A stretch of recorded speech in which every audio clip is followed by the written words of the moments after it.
Point d'orgue du projet Action Bastide, le nouveau parvis de l'église Sainte-Catherine a été inauguré après 6 mois de travaux.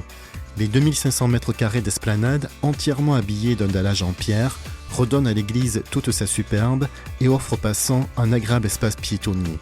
Les cafetiers ont pu étendre leurs terrasses dans un cadre convivial et sécurisé. Mettre en valeur le patrimoine et renforcer l'attractivité touristique et commerciale du centre-ville étaient les principaux objectifs d'Action Bastide, un défi relevé, un pari gagné. C'est très bien, ça permet de développer certaines activités, ça draine aussi une clientèle, notamment les jours de marché, beaucoup plus jeune, une clientèle de trentenaires qui descendent marché avec des jeunes enfants et qui ne descendaient pas avant que ce soit piéton. C'est joli et au niveau ergonomie, je trouve qu'ils ont fait du bon travail. Ça permet de mettre en valeur l'église, de mettre en valeur un petit peu le quartier, puis de redonner la ville un peu aux piétons.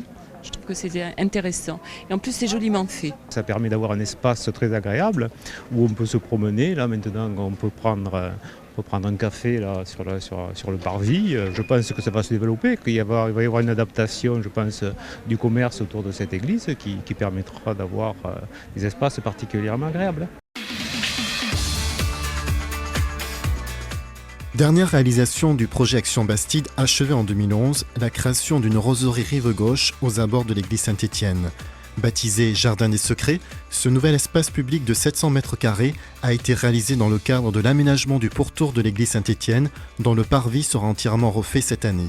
D'un charme discret, le Jardin des Secrets est protégé par un magnifique mur qui a retrouvé son aspect originel en briquettes naturelles.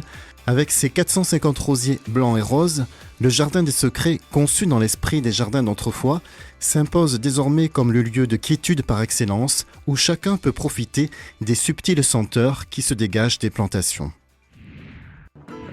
C'est sous un ciel radieux et en présence des habitués du marché biologique que la nouvelle place d'Aquitaine a été inaugurée en septembre dernier. Aujourd'hui, la place d'Aquitaine se distingue par une grande halle ouverte en métal et en bois de 400 m², 70 places de stationnement et des espaces verts.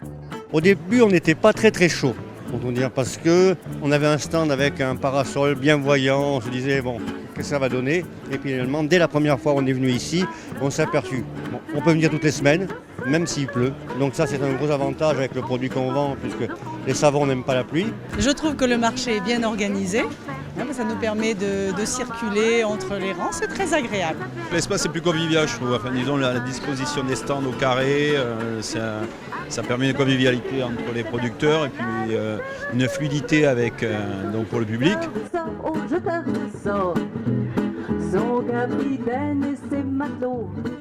J'aime beaucoup cette nouvelle configuration. Je trouve super d'avoir fait en bois la couverture. Moi, je me sens bien. Moi, je trouve bien qu'il y a un hall pour le marché maintenant, parce que ça fait plus convivial, ça fait plus marché. C'est moderne, c'est pas mal. Pour nous, ça s'est fait en 3 temps, cette histoire de place d'Aquitaine, marché bio. Ça s'est fait premier temps avec une concertation avec le pôle urbanisme et M. Cassani, qui nous ont présenté le projet. On a pu aussi apporter quelques idées. Puis deuxième temps, on a mis en place le déménagement de la place d'Aquitaine temporaire vers le boulevard Camille Desmoulins. Et puis troisième temps, donc retour place d'Aquitaine à partir de début août. On a vraiment pu mettre en place toute une communication et une information précise auprès de nos consommateurs. Et la mairie, les services municipaux nous ont vraiment beaucoup aidés pour ça. C'est un marché, ça c'est indéniable, très convivial. C'est un marché, je pense c'est un marché plus reposant aussi. On n'a plus du tout le bruit de la circulation. Et puis on a plus de véhicules d'exposants.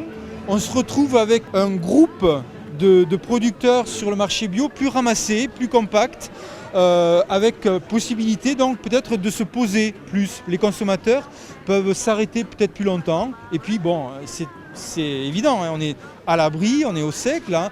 Un jour comme aujourd'hui il fait très beau, mais mettez-vous à l'extérieur de la halle, le soleil tape. Là bon, on est à l'aise sous la halle, il fait même pas chaud. Remise en état du bâtiment, agrandissement de l'espace marché et restauration de la terrasse qui donne sur le Lot, 12 mois auront donc été nécessaires pour redonner bonne figure à la halle. Les peintures intérieures et extérieures de la bâtisse ont été refaites avec le concours des apprentis d'été jeunes, les menuiseries ont été changées, les sanitaires publics et les installations électriques ont été remises aux normes. Au final, l'espace marché est désormais plus spacieux et la rénovation de la terrasse permet aux promeneurs de profiter d'une vue imprenable sur le Lot.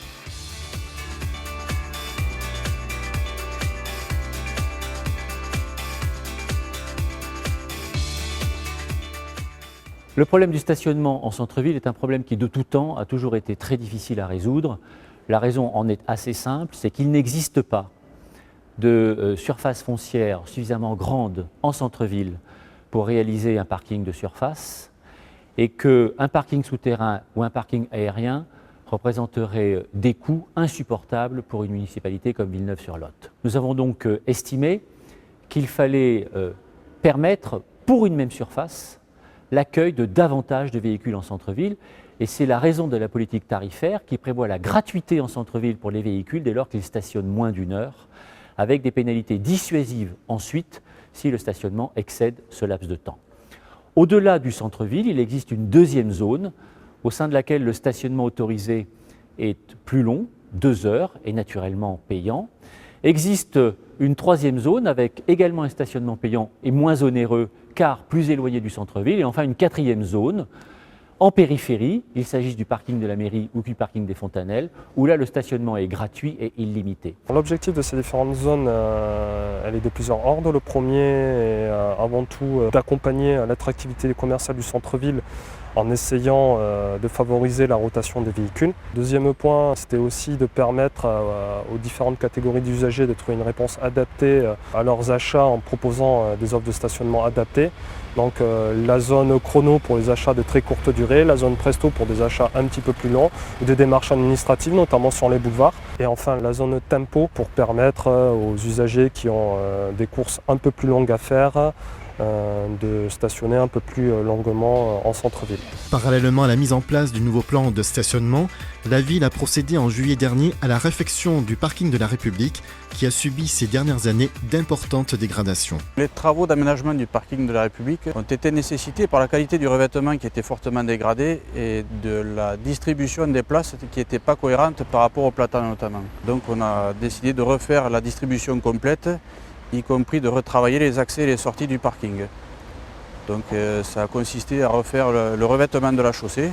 Après on a refait le marquage au sol, on a créé un passage piéton qui assure une continuité sur le travers du parking et on a créé aussi sur la périphérie des aménagements arborés ou végétalisés on va dire, qui seront certainement des petits arbustes qui seront implantés à l'automne.